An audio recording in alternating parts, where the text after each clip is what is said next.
Hello, everybody. Guys, it is draft season. It is draft season, people. How fun is this?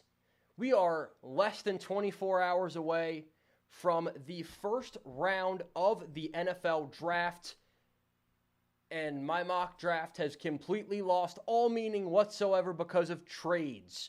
Trades all over the place. We have the Kansas City Chiefs getting Orlando Brown from the Baltimore Ravens. They give up their first-round pick. The Baltimore Ravens giving up their second-round pick to Kansas City. I made a bit of an adjustment as far as my mock draft goes. Tevin Jenkins now to the Baltimore Ravens. And in the second round, I made an adjustment as well as to where a certain receiver is going to end up. Teddy Bridgewater also dealt from the Carolina Panthers to the Denver Broncos for pick number 191. The Panthers have completely bungled their quarterback situation since getting rid of Cam Newton. They give Teddy Bridgewater $22 million over 3 years, doesn't see the second year of that contract. They pay for Sam Darnold, not just in money, because right now they have not exercised that fifth-year option for Sam Darnold. They said they would, haven't done it yet. They haven't put the actions out. But they paid for it with draft picks. Fourth-round pick this year. I want to say a sixth-round pick this year, in addition to a second-round pick in 2022.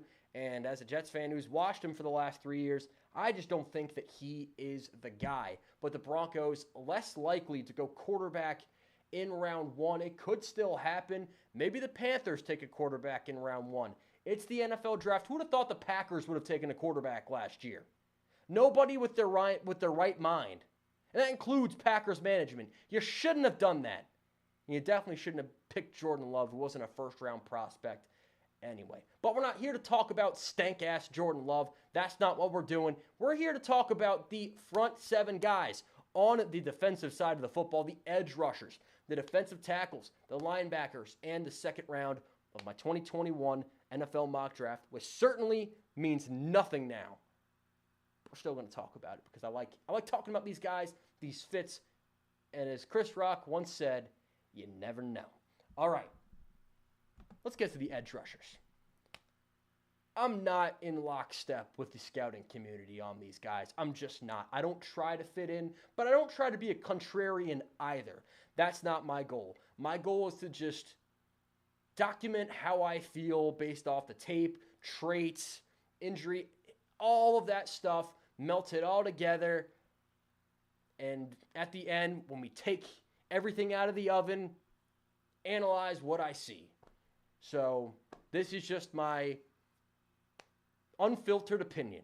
My number one edge rusher of this draft class is Azeez Ojulari out of Georgia. This is a guy that is probably going to be a late first, early second round pick. And let me tell you, this guy is pure speed. He will start in the NFL as a situational pass rusher, but I can't imagine anybody in this draft class doing that job better than Azeez Ojulari. He is extremely athletic. And one of the big negatives I had about Ojulari's game, he's made up for it in the offseason. He played at about 230 pounds in the SEC, which I know we've all been harping on Devontae Smith, and now he was really light. 230 pounds for an edge rusher is tiny. But Ojulari bulked up to 250. As long as that doesn't take anything away from his speed, and I don't see any reason why it would. He's been working all season and running all these 40s, and his time has not dropped at all. I think he'll be good. I think he'll be very good. And I think as he continues to bulk up, he's going to get more power, and he will be more than just the situational edge rusher. Look, you're not going to have a Khalil Mack, Jadeveon Clowney, Myles Garrett, top 5, earth-shattering type edge prospect in this class like we have in years past. You're just not. You're going to have to dig a little deeper, maybe early second, late first, but there is good to be found. And one of the guys that I think is going to be one of the hidden gems, maybe, he's been mocked all over the place. Late first, mid-third, who the hell knows? But I love this guy nonetheless. That's Carlos Basham Jr. out of Wake Forest. This dude is straight up violent. Think Quentin Tarantino. So much violence, so much power. He has excellent hands and quickness to boot. He's good against the run as well. He held the record for most consecutive games with a sack. So this guy has the traits, and he also has the production. A lot of defenses are going towards the 3-4, though, and I really think he's a 4-3 defensive end, which might limit some of the teams he's able to fit with. And he had some trouble in college getting off some of the bigger tackles, but if it wasn't a massive old guy, Basham would just plow through linemen on a regular basis. I worked with the Wake Forest radio broadcast for the first half of this season, and Basham's name was just everywhere. If you hadn't heard it for a while, it's like, all right, 3, 2, 1, Basham in the backfield. That's just the way that it was. Watching this guy, pure joy, and just because I worked with Wake Forest has nothing to do with it. If anything, I've had more reasons to scrutinize his game, but the good things are just so good, and I can see them translating so well to the professional level. The number 3 edge rusher, I thought was a lock to go in the top half of the draft, and then NFL teams did some digging.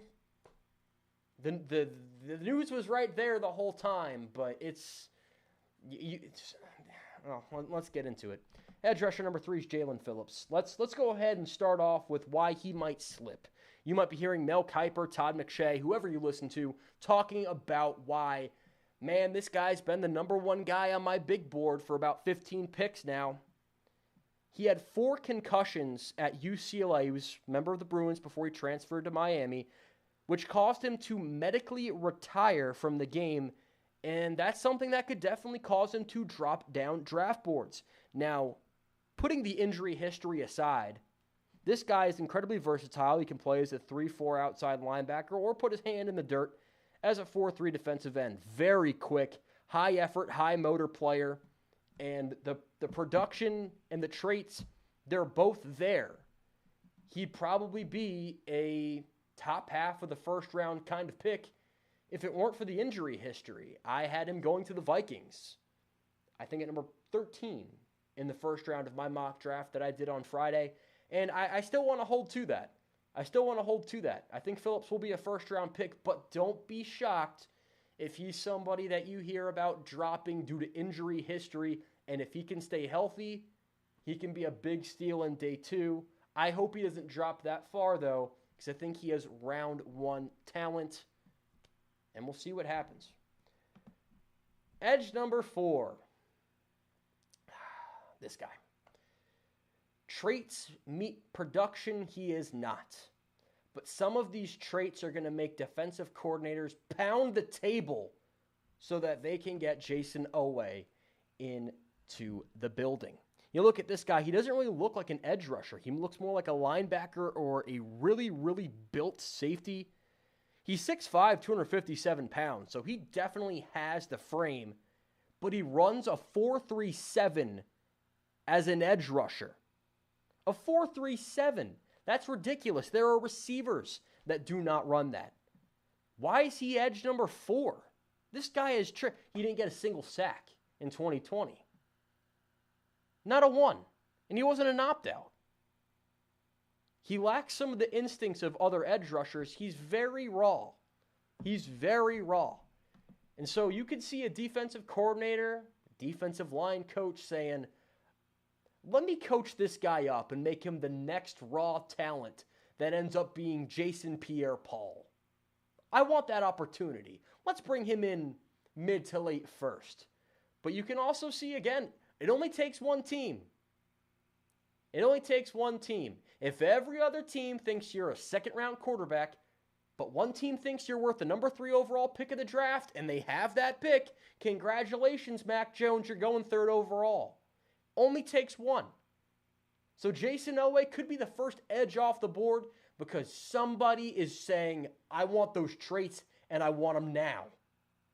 I can see that. And I think if he's with the right defensive coordinator, his production could finally match those traits. But the reason why he's only edge number 4 is because, well, he's still really raw, and the production just wasn't there with the Nittany Lions. Number 5, another guy that did not have a single sack in 2020, but he was an opt-out, and I don't think any other opt-out saw his draft stock plummet harder than Gregory Rousseau of the Miami Hurricanes. This guy has incredibly high upside. Only a one-year starter, but that 1 year caused all these draft people to have him top 10, top 15 on their draft boards before the season started. And then you just saw him drop every week. He would drop to the point where now of tackles. We'll see what with Rousseau. I've heard through multiple, draft rumors. What can you trust? What can't you? Smoke screens all over the place this time of year. But Gregory Rousseau, someone where one scout was like, I can't see him dropping past 20. And then another one said, I can't see him being taken before the beginning of the 3rd round. Who the hell do we believe? Well, nobody. Nobody right now. I think Gregory Rousseau is going to be a mid to late 2nd round pick. And a high upside mid to late 2nd round pick nonetheless. Again, really hope he's with a defensive coordinator who knows how to turn him loose. I don't think he's quite as raw as Jayson Oweh, but Jayson Oweh and that speed, hard to resist. There's a name you've probably been wondering, why the hell haven't you said this guy's name? Yeah, I know, Kwity Paye. He's my number 6 edge rusher. He might be the first one off the board. Most scouts think he's the top edge rusher in this class. He's incredibly powerful, and just like Boogie Basham, I think he's a 4-3 defensive end type. I don't think he's the most versatile. And he's also not the very most refined. However, he's agile, and he shows good football instincts. He always seems to be in the right spot. And everybody at Michigan seemed to look to him as a leader. I just don't think you're going to have as many defensive coordinators pounding the table to get him in there. I don't think as much of the unteachable, born with it type skills are in this guy. Could be dead wrong. But just from what I saw on the film, this guy didn't jump out to me quite as much, especially as the season went on for the Michigan Wolverines. Edge number 7. I still think he's going to be a first-round pick, though. I'd be shocked if he wasn't. Edge 7. You want to get nuts? Let's get nuts. I have a Duke edge, and it's not Chris Rumph. That's Victor Dimukeji. This guy, again, I would put him more in the 4-3 defensive end type. He's powerful, hardworking, versatile. This guy works so well with his hands, I can see him aggressively getting into the backfield. Not the speediest one. He doesn't have the Jayson Oweh 40 time, and he could be a 6th round pick. He could be a 3rd round pick. But a developmental day 3 edge rusher, if you're looking for a sleeper in this class, Dimukeji, I'm still having trouble with that last name. I watched his tape for 20 minutes today, and I'm still having trouble with that last name. Don't worry, the defensive tackle class has much worse, so I'm sure to get it wrong continuously. But this guy just popped out to me, even across from Chris Rumph. Rumph will go higher, but Dimukeji is the one that I like more. Yes, I got that right. 5th time's the charm. Number 8. Earlier, February, January, 1st round pick. And again, he just started dropping a little bit. Just continuously. Now I see him late 2nd, early 3rd. And now it seems his stock has had a second wind. And I've seen him in more 1st rounds lately than not. Who the hell knows? I think he's a 2nd round guy. And that's Joseph Osai. Wasn't trying to rhyme there. I suck, I know. But let me tell you why he doesn't. non-stop motor. This guy has great instincts, and he can be used in a multitude of ways. And I think that might be to his draft detriment because he only played 1 year as a pure edge rusher. However, we have a glass half full, glass half empty type situation with Joseph Ossai here. If you get a creative defensive coordinator, somebody who knows what the hell they're doing, not Greg Williams, although I do think he knew what he was doing. He was tanking for Trevor Lawrence. He knew exactly what he was doing.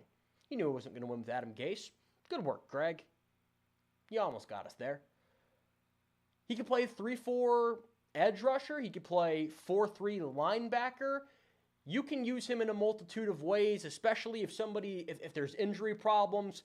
He can fill needs. Joseph Ossai is very versatile, and he's got those 4-3 linebacker instincts of knowing where to be at all times. Joseph Ossai is somebody I could see lined up in all sorts of positions, depending on where he goes. I think he's a second-round edge rusher, but if you want to move him around, use him in different places, his value could be first round. Depends on how you use him. My number 9 edge rusher, another one. I don't want to sound like DJ Khaled, but another one. Yeah, we got another Miami edge rusher. They just keep pumping them out. Can't win games consistently, but you can pump out edge rushers. Miami was pretty good this year. But consistently from year to year, we shall see. Quincy Roche. This man is extremely explosive, productive in college at both Miami and with the Temple Owls. He's a smart 3-down player, can play with his fingers in the dirt, his hands in the dirt. Shows you how much defensive line I played. Or he can play standing up. However, I could see his stock dropping for a simple reason of he's going to be 24 when the season starts. And by the time you get to his second contract, he's going to be in his late 20s. Now, if that's a big deal, again, it only takes one team, but I could see him falling into day 3 because he's a little bit older than some of these other prospects. We're going to have more time to mold them into the guys that you want them to be. Quincy Roche, 24 years old, grad transfer out of Temple, going to Miami, so he's a little bit older. And I could see him dropping a little bit, but when it comes to the production and the traits, I think he's certainly worthy of a round 2 pick. And my final guy, edge rusher number 10 out of Houston, that's Peyton Turner. Peyton Turner of the Houston Cougars, 6'5", 270. So I don't think this is going to be a 3-4 outside linebacker, more of a hand in the dirt 4-3 defensive end guy. He's going to be a handful for offensive tackles regardless of how big they are. This is a guy that is extremely flexible, incredible bend, but again, he is still kind of raw. He depended on his size and athleticism to get by guys more than actual, post moves, so to speak, to get past offensive tackles. And I think that's he's definitely going to need to be coached up. He has the size. Again, we talk about Owek or Ojulari with the speed and how defensive coordinators might want that. This guy's size might be something that gets somebody banging on the table to take him, maybe not first round, but early round 2. I hope he goes more early round 3 so he can play more situationally and learn how to become a more refined edge rusher before being thrust into a starting role right out of the gate. I'm going to go ahead and let you know who my defensive tackle number 1 is. We'll be back in just a quick second as you take a look at DT number 1 of this draft.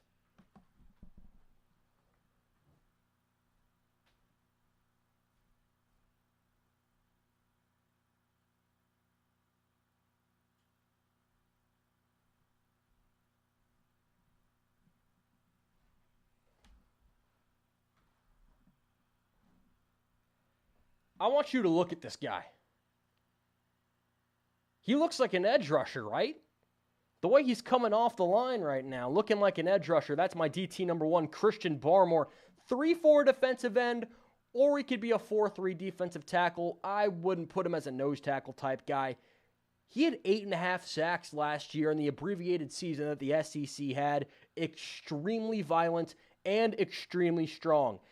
However, in most years, I think this guy would be a top half of the first-round pick, but reports coming out of Tuscaloosa saying that he is unpolished as all hell, and there have been plenty of reports of immaturity from this guy, and that he's been tough to coach. So we'll see if that detracts teams from taking him in round 1. I don't think it will, particularly with this defensive tackle draft class being multiple GMs, scouts, whatever, saying that it's maybe the worst defensive tackle class they've ever seen, and I have to agree. You're not getting any Aaron Donalds from this class. Barmore's good, but I would not take him top 10. This is somebody that's late first round, early second, and it's not a very deep class either. There are some guys at the end of this top 10, you're not going to get a whole lot of analysis out of me because there's not a ton there. Defensive tackle number 2, that is this kid from the University of Washington, Levi Onwazurike. Really quick, uses his hands very well. Again, he's a bit of an opt-out. Not a bit of an opt-out. He did opt out. Only 1 year of experience. 3-4 or 3-4 defensive end or a 4-3 defensive tackle. I think he has extremely high upside, and I would not be surprised if he went round 1. I think the gap between Barmore and Onwazurike is not very big. I don't think it's very big. I think this guy is one of the 50 best players in this draft class. Barmore might be around 30 or so. And I know people that think that there is a wide gap between the two. And I just don't agree with that. I think Onwazurike has plenty to offer coming out of Washington. Defensive tackle number 3, that's Davian Nixon of the Iowa Hawkeyes. Extremely quick for 314 pounds. He can play the 3-4 defensive end, the 4-3 defensive tackle, or put him at nose tackle, just a 1-year starter. And for somebody that would be put at nose tackle, he's not that good against the run, which was really surprising on tape. He's somebody that can get pressure right in a quarterback's face on the interior, and that is extremely dangerous. Moving a quarterback off their spot, that's very valuable. Just ask the New York Giants. They've won Super Bowls because of that fact. So Davian Nixon might get somebody to draft him in round 2 because of that. But if you want a run stuffer, Nixon's not really your guy. Number 4, again, not quite in step with the mock draft community, Marlon Tuipulotu. Again, some of these names, not making it easy. Unlike a lot of these other guys, Tuipulotu was a 3-year starter. He's athletic and he can make plays in space. However, he is somebody that I have seen get locked up by a single blocker far too often. He's a good tackler, and if he wins his battle, he's dangerous, but far too often he doesn't. I'm really going to have to stretch with some of these guys. They're good. You've got some round 3 options here, but as we go further along, it's like a single trait, a single thing that they do really well. And for him, I think he operates really well in space, and he has production to his name. There's tape where you can see him, I don't want to say dominating, but certainly being a big factor in games. Number 5. Oh, Jesus, these names are not getting easier. Not at all. You have Osa Odighizuwa. I think he's a 3-4 defensive end. He's 285 pounds. He can get to the pass rusher from the interior, kind of like Nixon, but not the best run defender. He had 4 sacks in 7 games last year. So again, he can get to the quarterback from the interior and cause problems that way. And that could see him get drafted a lot earlier than the 4th, 5th round grade that I'm seeing a lot of people give him. If you're looking for a run stuffer, this is not your guy. Let's get somebody that's a little bit higher on draft boards and could be a round 2 or round 3 pick, and that's Milton Williams out of Louisiana Tech, 285 pounds, and he runs a 4.6 40. Extremely fast for a defensive tackle. Not very polished, though, but this is somebody with an extremely high motor. I think he's going to go round 2 because, again, going back to Jayson Owek, the traits are there. And in Williams' case, the traits are there, and from everything I saw on the film, the want to is there as well. Get him with the right guy. He has an extremely high ceiling. I could also see a large bust factor with this guy as well, which is why I have him a little bit lower than guys that I feel are at least going to give you a little bit of something regardless. DT7 out of NC State, that's Aleem McNeil.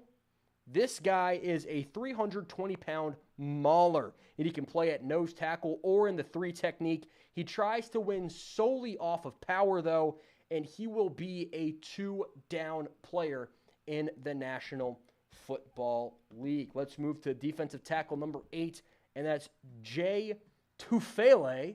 Every time I hear that name, I think about those guys from Fast 5.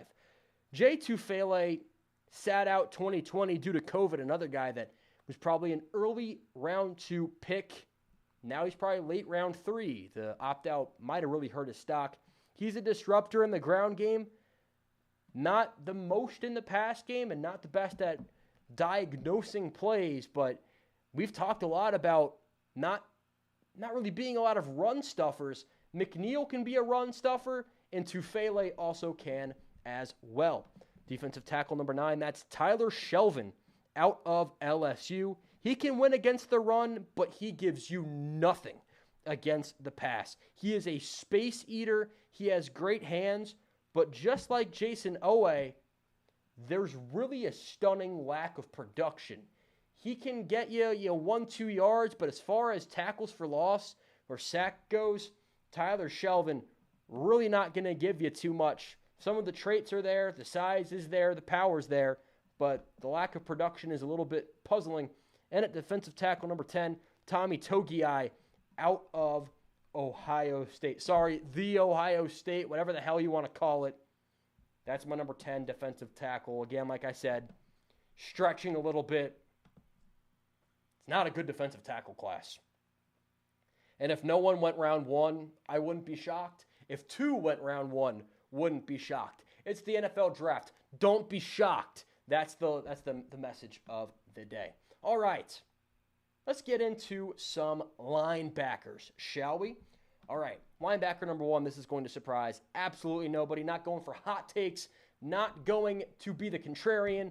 Mical Parsons is my linebacker number 1, and I don't think it's particularly close. This guy ran a 4.4 40 at 245 pounds. He can rush the passer. He can guard tight ends. However, if he drops, he was a 2020 opt-out. There's some off-the-field issues involving a hazing scandal from earlier in his career, and he might not be quite as much of that quarterback of the defense type as many would want him to be.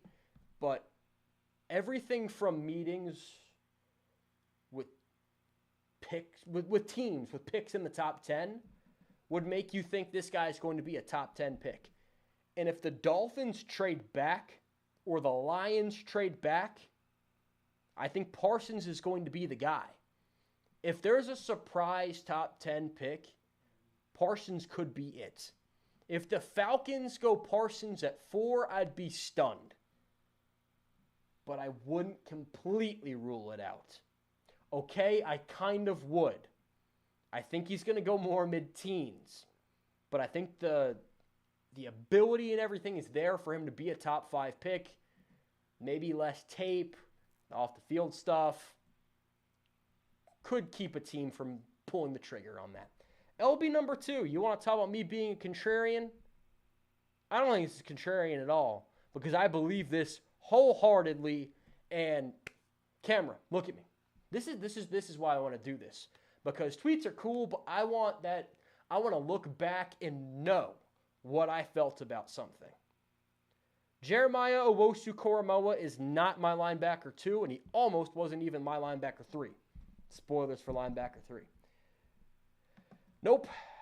That's this man, Zaven Collins out of Tulsa. This man made me seek out Tulsa games. 6'5", 270 as a pure linebacker. 4 sacks, 4 interceptions, and 11.5 tackles for loss atop of 2 touchdowns in 8 games last year.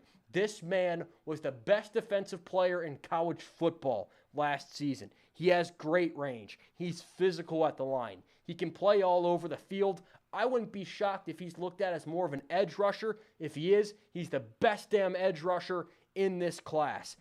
Not the best run diagnoser, although he seems to find a way to make up for it. And the size scares some teams away because he looks like a man among boys. Why that's the case, no clue whatsoever. You see something that looks great, but you say, he's great, but it looks a little funny. Pick the damn man. I hope he goes in the top half of the first round, or rather, I don't. If he falls to the Jets at 23, I really don't want us to take front 7 at 23, but if it's Zaven Collins, I'll make an exception. I've spoiled my linebacker 3. That's Jeremiah Owusu-Koramoah. This guy, much like Zaven Collins, is being put in some draft scouts' edge rushers. This guy's being put in some draft scouts' safety. But I want to put him at linebacker. He's 6'1", 220, and yes, that's small for linebackers. Versatile, explosive. He's very good in coverage. He's been getting a lot of Jamal Adams comparisons, but I can tell you right now, he's better in coverage than Jamal Adams is. Then again, so is my grandmother, so that's not very hard. Just kidding. We all like to poke fun at Jamal Adams. He had a bad year in coverage. I don't think it's quite as indicative of his actual skills. He's not great in coverage, but he wasn't as awful as he was this season. However, the big drawback to Owusu-Koramoah, other than really not having a true position, which I don't think is a reason to criticize, he's a little bit too aggressive. And I don't mean that in the Vontaze Burfict, he's going to kill somebody and get ejected kind of way. I mean, when it comes, he's good at instincts, but I feel like a lot of times he guesses right. And when he guesses wrong or takes the wrong first move, he's going 100 miles per hour and can be completely taken out of the play. Now, as we're going to get to in one of my other linebacker prospects, making mistakes at 100 miles per hour, not a bad thing whatsoever. However, compared to Zaven Collins, it's why I have him a little bit lower. I still think he's going to be a very good player, but the over-aggressiveness can get him into trouble sometimes, and I can see that putting him behind the 8 ball for his first few games, if not first few season, just one season, I'll get around to it, as an NFL prospect. Just something I noticed. All right, my linebacker number 4, again, I want people to agree with me. I don't like being a hot take guy. I want people to look at me and say, he knows what he's talking about and I agree with him. Not, I hate him and he's wrong. But history might look at it this way. My LB4 is Baron Browning. I saw a tweet that said, if you're looking at Ohio State running or linebackers, look at Pete Werner, not Baron Browning. And I watched the tape and I thought, this guy's on something. Baron Browning, 6'2", 245 pounds, very athletic, and I think the guy's just a really solid tackler.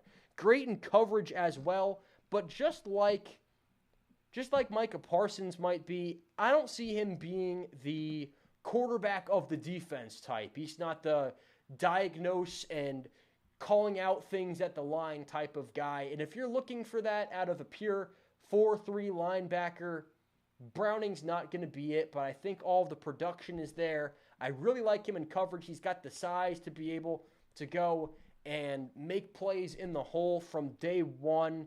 I like Browning a lot. He caught my eye. Pete Werner didn't as much. And I think Browning's speed is another reason why I kind of gravitated towards him a little bit more, like him better in the open field. Linebacker number 5 is somebody that I could look back on this and think, God, I wish I had him higher. And I nearly put him higher.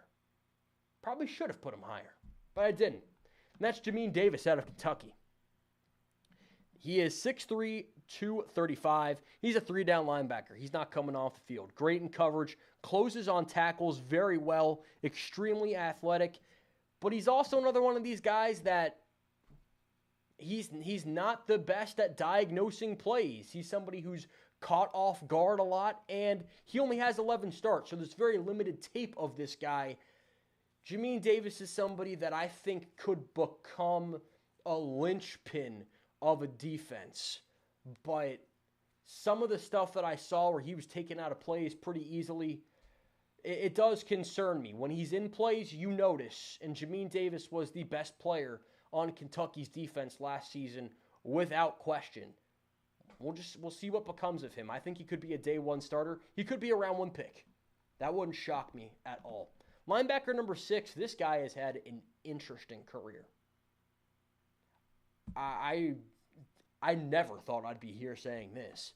My linebacker number 6 is Chaz Surratt out of North Carolina. He was the starting quarterback for the Tar Heels, I want to say in 2017. 6'2", 230, so a little undersized at linebacker. Again, former quarterback, so he's still new to the position. I think he plays a little bit too quick. He's the guy I thought of the most when I say sometimes he has trouble diagnosing plays, but when he makes mistakes, he makes them going 100 miles per hour. He's very athletic. He's very tough. He's not afraid to get in the hole and cause some problems. And he matches up very well in coverage. He's always moving. You're never going to take him out of the play. Chaz Surratt, somebody I see having an extremely high ceiling. And again, he's still learning the position. So that's very scary. You watch North Carolina defense last year, Chaz Surratt's the one you come away thinking about. He could be a quarterback of a He's still learning the position. He was a quarterback a few years ago. The clay that can be molded with this guy. And the want to is there. Love Chaz Surratt. Hope he goes early to mid-second round. I could see this being a mid-third round pick, though. Linebacker 7, I think is going to go mid-round 2. Could go a little bit later, but I'd be stunned. Round 2 seems to be this guy's spot. And that's Jabril Cox out of LSU. 6'3", 235, very athletic. He was a 3-year starter at North Dakota State before LSU. Top-tier speed. He's very instinctive, and he hits the ground running. However, not the best of taking on blocks, shedding blocks. Very speed-dependent. Very good in coverage. He's somebody I can see immediately coming in and being one of those linebackers who gets a ton of interceptions. But, again, he can be taken off the ball kind of easily. Very dependent on his speed, and he does have it. I like Jabril Cox a lot. I don't know if I'd want him to be a day 1 starter, but I think by the end of his first season, he will be a starter in the National Football League. Linebacker number 8, that's Nick Bolton out of Missouri. 6 foot, 232 pounds. Tough son of a gun. And he seems to know the right angles to take to make tackles. He covers a lot of space. However, he's 6 foot, 230. So he's very small and can be completely blocked out of plays. And while he takes the right angles to make tackles, I could see some of the bigger running backs in the NFL running him over. I'd like to see Bolton bulk up a little bit as he goes to the next level. Linebacker number 9, that's Derek Barnes out of Purdue. 6 foot, 240 pounds. He's an excellent run defender, and it seems like he always knows where to be at all times. Very nasty guy. Again, you see him right there. Blowing right past the blocker, getting right to the tight end. Looks like he's about to make a strip on that ball. However, I don't think he's going to be a 3-down guy. Not the most athletic. He's a very heady player. Knows where to be, just like I mentioned. But coverage. Not somebody I'd want to put in coverage. That's one where, you know, when Travis Kelce runs by the linebacker, gets 35 yards, and they say, ooh, that was a mismatch. They exploited that. Derek Barnes might be the linebacker on that play. He's somebody out in run defense, put him out there. He's physical, he's violent, reads the holes very well. Not so much coverage. And my linebacker number 10, this kid from Georgia, Monty Rice. He's 6'1", 235. Quick to the line, good in coverage, covers a lot of ground, but just like Bolton, he can be easily blocked and moved out of plays, and I think he's going to be a round 4, round 5 find. A lot of these guys I'd really like to see bulk up on the next level. Get 10, 15 pounds on them. I know that's much easier said than done. I mean, who am I to talk about an NFL player bulking up? But it's a kind of small linebacker class, and that's why Zaven Collins kind of stood out to me. He's this athletic freak that does everything you need him to do, and he's a monster. You see him on the field, and you know the Fox CBS camera, they're looking at the side of the field. Zaven Collins is immediately where your eye goes. And then once the play starts, that doesn't stop because he's making the play. How is this guy not getting more love? I will die on the Zaven Collins hill. I will make sure of that. And if he sucks, then I will literally die on the Zaven Collins hill. But I'll be the last one there if need be, because I absolutely love Zaven Collins and everything he offers coming out of. He may watch Tulsa football. Who watches Tulsa football? I do, because Zaven Collins is playing, and I wanted to see exactly what he was going to do.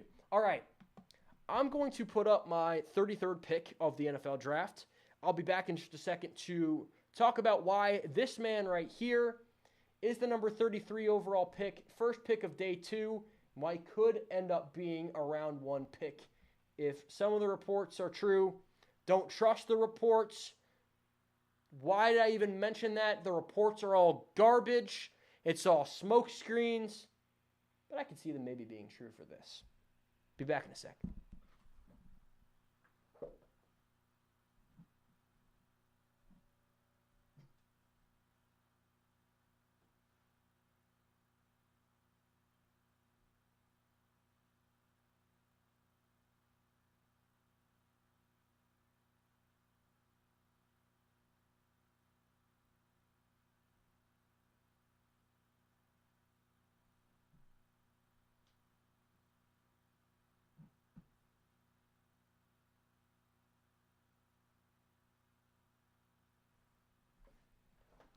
All right, let's talk about Pat Freiermuth, tight end out of Penn State, going number 33 to the Jacksonville Jaguars. I think this is an important pick for Jacksonville because you got to surround Trevor Lawrence with talent. I had them going safety in the first round because, let's face it, you're picking first, you won one game. You have a lot of holes to fill, and Trayvon Moehrig was one of the best players on the board. And I think receiver-wise, they have some guys there. DJ Chark, Laviska Shenault. There's some talent there. But tight ends are important to a rookie quarterback's development. You want that security blanket. And Tyler Eifert is always hurt. Give him Pat Freiermuth, who I'm hearing they like maybe even in round 1. So he might not be on the board to see number 33. But Jaguars with Pat Freiermuth, I could definitely see this being the potential pick there. Number 34, New York Jets, I had them with Zach Wilson. I had them with Greg Newsome. And I think in the second round, it's Javonte Williams out of North Carolina. I don't think Tevin Coleman is RB1 going into the season, or at least he's not going to be the main one getting carries. They're going to add somebody in that backfield. And Javonte Williams at number 34 comes in and I think makes a difference for Gang Green right out of the gate. Speaking of running backs that can make a difference, number 35, the Atlanta Falcons, I have them with Travis Etienne. Etienne is my RB3, and as of late, I've started to think maybe Williams will go in front of Etienne, which is why I made the pick that I did. I don't expect Mike Davis to be getting all the carries for the Atlanta Falcons. I think the Falcons like him better as an RB2. Get Etienne in there. I have them taking Lance at 4. Who knows if they go quarterback, everything changes. If they don't go quarterback, rather, everything changes. They could go receiver here because given the cap space situation, they might have to trade Julio Jones. They're in a terrible cap space situation, and they just need playmakers. For whoever the quarterback is, you got to go playmakers, and I think Travis Etienne, the best playmaker on the board here, number 35 for the Atlanta Falcons. At number 36, the Miami Dolphins. They got a tight end in round 1. They got a linebacker in round 1. And they got a wide receiver to help out Tua, Rondale Moore. Kind of an upgraded version of what Jakeem Grant offers them right now. Out of Purdue, very high ceiling type of guy. Extremely productive at Purdue. Playmaker McGee over here. I hope he doesn't go to Miami because this guy could be a day one problem. Number 37. Philadelphia Eagles were plagued with offensive line problems and injuries. And just about everything went wrong for them last year. So let's get Wyatt Davis in there at guard. Brandon Brooks, lots of injuries, getting a little bit older. Let's get another guard in there on the left side. I think Wyatt Davis deserves to fill that role in Philadelphia. Number 38, speaking of offensive linemen, you got to keep Joe Burrow upright. And I think they go chase in round 1. So they definitely have to go offensive line round 2. And that is why Landon Dickerson in Cincinnati. The injury concerns might cause him to drop. That wouldn't surprise me. If he's a round 2 guy as opposed to the round 1 guy you see on film, he's had 4 season-ending injuries. Round 2 would not be that bad. And if he can stay healthy, he's a steal for the Bengals at number 38. Number 39, the Panthers. Nick Bolton out of Missouri. They need linebackers. They need corners. But they're looking for somebody. Thomas Davis and Luke Kuechly left very big shoes to fill. You got to start somewhere. And Nick Bolton, a top round 2, not a bad place to start. I think he's the pick, number 39 for the Panthers. And at number 40, let's keep this linebacker love going. Denver, I have them getting Jamin Davis. They've always had a bit of a problem at inside linebacker. It's been a rotating shell of guys, whether that's Josie Jewell, Todd Davis, Alexander Johnson, Brandon Marshall. They've had a lot of guys through the years. Get Jamin Davis in round 2 and get somebody that you can put in there for the long term. Number 41, the Detroit Lions have so many damn needs. So many damn needs.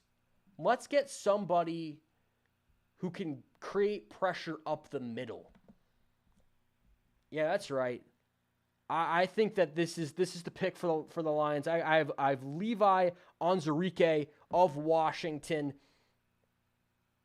Projecting what the Lions will do is flip a damn coin. The offensive line sucks. They have nothing at receiver. Defensive tackles, nothing. Linebackers, secondary, you just picked someone at number 3 at corner, but you still need depth, and the safeties are trash. So flip a coin. This is what I landed on. Not a bad pick for them whatsoever, though. I think Onwazurike will come in and provide for them and start day 1. Number 42, the New York Giants, speed off the edge. You remember the New York Giants, how they used to have a bunch of pass rushers? Jayson Owek. Penn State. Teach them up, turn those traits into production, and the Giants' front 7 can be nightmarish. They did it with Jason Pierre-Paul. Jayson Owek might be the next thing. Number 43, the San Francisco 49ers. They lost a lot on defense. They did, and their defensive line seems to always be plagued by injuries, so I think they add to that defensive line. I have them going Milton Williams out of Louisiana Tech. Again, kind of raw, but the speed, the power, the motor, it's all there. And I think one of these teams is going to want to jump on him in round 2. Why not San Francisco? He could be excellent in San Francisco. Number 44, Dallas Cowboys.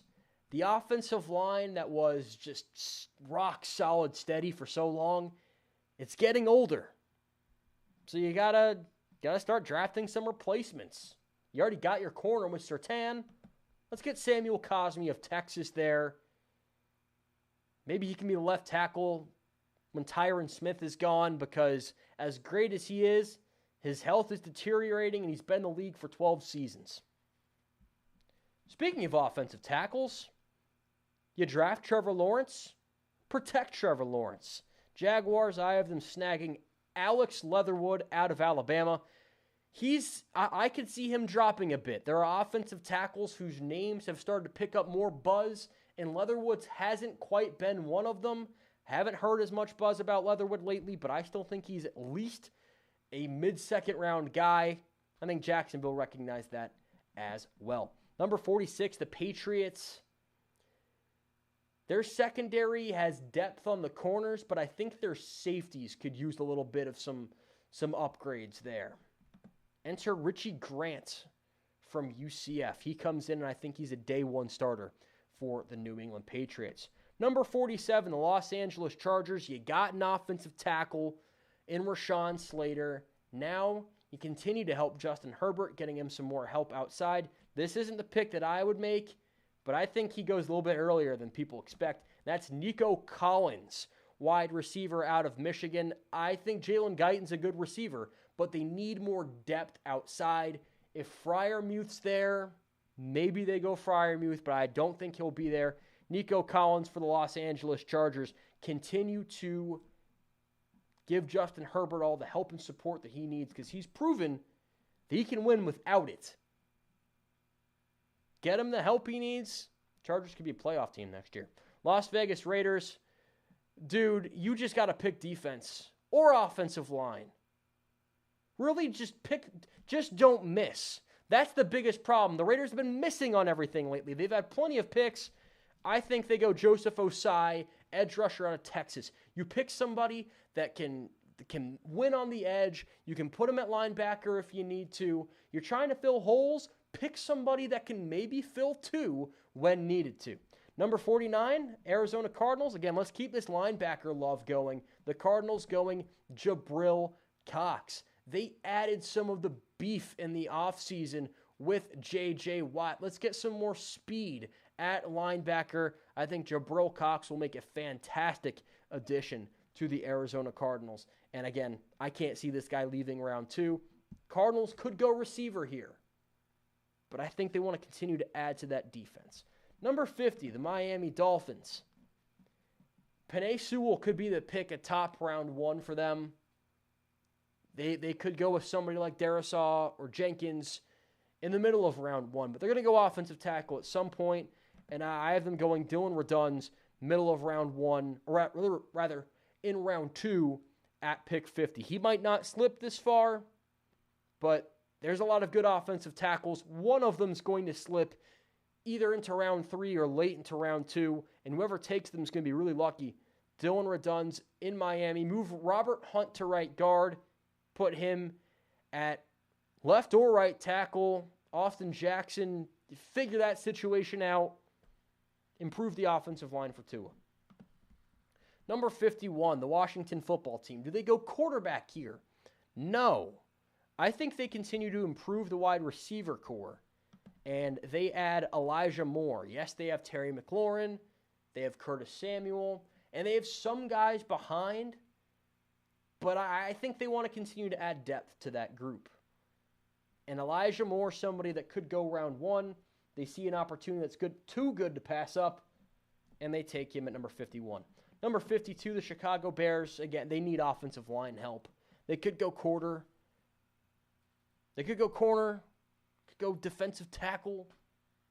But I think they go offensive tackle. They go Liam Eichenberg, and they continue to get stronger on the offensive line and give Andy Dalton more time to flourish. We've moved past the need for Andy Dalton. There's no more need for Andy Dalton. He shouldn't be here anymore. Not like he shouldn't be living, but like he shouldn't be, you know what I'm saying. Number 53, Tennessee Titans. Let's keep a kid in state. Bolster that offensive line. Let's get Trey Smith. I told you, somebody's going to pound the table for this guy at guard. Might as well keep him in state. Number 54, the Indianapolis Colts. Let's get some ball hawks in that secondary. Let's get somebody to maybe stay healthy and do what Malik Hooker couldn't. Let's get Andre Cisco from Syracuse to the Indianapolis Colts and make that defense even scarier. You got DeForest Buckner. You got Darius Leonard. Let's juice up the secondary a little bit. Andre Cisco being the guy. Number 57, rather number 55. You want to talk about juicing up the secondary? The Steelers. Do they go running back? No. They go Elijah Molden. And you get a defensive piece. You put this guy and Minkah Fitzpatrick on the same defense. The versatility is insane. This guy is going to go, no matter where he's picked, he's going to go lower than he should. And if he goes to Pittsburgh, watch out. Watch out. If they go Humphrey and Molden like I have them going, Pittsburgh could win this damn draft. Number 56, the Seahawks haven't taken anybody so far in this draft because they took Jamal Adams pretty much. And they're going to take Jamal Adams next year too. So, they tend to pick by dartboard. But Russell Wilson's been unhappy. The Seahawks aren't going to help him by getting him an offensive line. Rather, they're going to get him a binky. They're going to get him a security blanket. They're going to get him a tight end. And that's Brevin Jordan out of Miami. Projecting what the Seahawks is going to do, or the Seahawks are going to do in the draft, rather, not easy. They pick by dartboard. They just say, screw it, we want that guy because reasons. So I kind of did the same thing. Although I would like this pick. I think Brevin Jordan would add a whole other dimension to that Seahawks offense. Number 57, the Rams. We have one NFC West team going with a Miami player. Let's run it back. Do it again. Gregory Rousseau. Man, this would be a steal. If the Rams don't have a first-round pick, but they get Gregory Rousseau at the end of round 2, throw a damn parade. Like, it seems like they're doing... Gregory Rousseau looks like he's the mayor of Miami right now. Although he's probably a lot more popular than the actual mayor of Miami. I have no idea who the mayor of Miami is. I'm just speaking. Number 58. This pick now belongs to the Kansas City Chiefs. They have their offensive tackle, so let's get Mahomes some more weapons because it's Tyreek Hill. Michael Hardman hasn't really proven himself to be a number 2 wide receiver yet. So let's get somebody that can win over the top. Dynamic Brown. Yeah, I know his name's Dyami. I'm calling him Dynamic Brown. Stop me if you wish. Yeah, he's throwing up the deuce just like Tyreek Hill. He'll fit in perfectly in Kansas City. This is somebody that I have at like wide receiver 13. But if this is the fit, he might be wide receiver like 4. He'd fit in perfectly. I love him in Kansas City. Number 59, the Cleveland Browns have a big hole in the middle of their defensive line. And let's fill it with 320 pounds of man. Aleem McNeil out of NC State. Run stuffer. Let's get him over to Cleveland. Number 60, the New Orleans Saints. Let's take the best corner on the board. Marshawn Lattimore is great, but they need depth there. Tyson Campbell would be a steal at number 60 for the New Orleans Saints. I think this guy might have first-round talent. He ain't going first round, though. He's going to slip late round 2, early round 3. Whoever picks him, congratulations. You won the lottery and made yourself an excellent pick. I would love the Saints to take Tyson Campbell here. And I think all you Saints fans, you would love it too. Number 61, Buffalo Bills. You picked an Iowa defensive lineman last year in round 2. Let's do it again. Davian Nixon. They have A.J. Epineza on the edge. But defensive tackle, you need somebody next to Ed Oliver who can get to the quarterback. And I think Davian Nixon will do just that. This would be a phenomenal pick for the Buffalo Bills at number 61. Number 62, the Green Bay Packers. They have the edge rushers, but they need the inside linebackers that can cover space. Well, I think Baron Browning's pretty good at that. Let's draft him. That would be an excellent plan for the Green Bay Packers to take. The Packers picked last year, I don't want to say by dartboard, but rather by dare. I bet you won't pick Jordan Love. Oh, okay, yeah. $500 on the line? Yeah, we're taking Jordan Love. I bet you won't take a fullback in the third round. Are you sure? How about we don't do that this year and instead pick talented players that fit needs? Baron Browning would do exactly that. Number 63, Kansas City Chiefs. You got a receiver. You got your offensive tackle with Orlando Brown. Let's bolster that defensive line a little bit. Give Frank Clark somebody opposite him. Peyton Turner out of Houston. Somebody on the edge. Develop him a little bit. Not a bad second-round pick for Kansas City. It seems like they're filling some needs nicely. Or at least I'm filling their needs nicely. And then number 64, speaking of team with, what needs do the Bucks have? The Bucks can just pick anybody. And I think in this position, they take the best edge rusher, or at least the edge rusher people value the highest, Joe Tryon from the Washington Huskies. No Carlos Basham by this point. I would certainly hate that, but I think Basham could drop, and this is the guy that could go round 2 instead, going to the Tampa Bay Buccaneers. Whatever they do in the draft, I can't really see them losing this draft because they already won the offseason by bringing everybody. They just brought Antonio Brown back. That was the one guy when I had them taking Terrace Marshall at the end of round 1. I thought, well, Antonio Brown might not be here. Maybe you can get somebody to fill. No, they don't have that need. What needs do they have? Tom Brady doesn't need anything. I'm upset now. You've got me upset. This is the NFL draft. This is what the draft does. Let's theorize. Conspiracies. No, not the frozen envelope stuff. One on my butt. Brandon 2, I see you. No. There's going to be no frozen envelopes. There's no lottery in the NFL draft because that's dumb.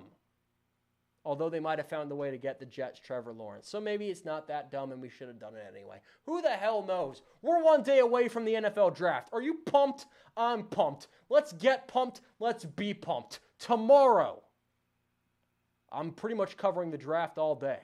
All damn day. In the late morning, early afternoon, I'm going to be talking about the secondary guys, corners, safeties. And I'm also going to be breaking down my round 3 of the NFL draft. Before the NFL draft starts, I'm going to do a little bit of a, this is what I really want to see happen, and not a biased way of it, but this is, fits I would see. Players that I like to see maybe surprisingly go higher than expected, or players that I don't think would go round 1, go round 1. Go through kind of all of that stuff, and then once the draft starts, live coverage. I can't wait. Can't wait. This is the NFL draft. If you aren't pumped, I feel bad for you. You should be pumped. This is a lovely time of the year. I love this, and I'll be back tomorrow with plenty more.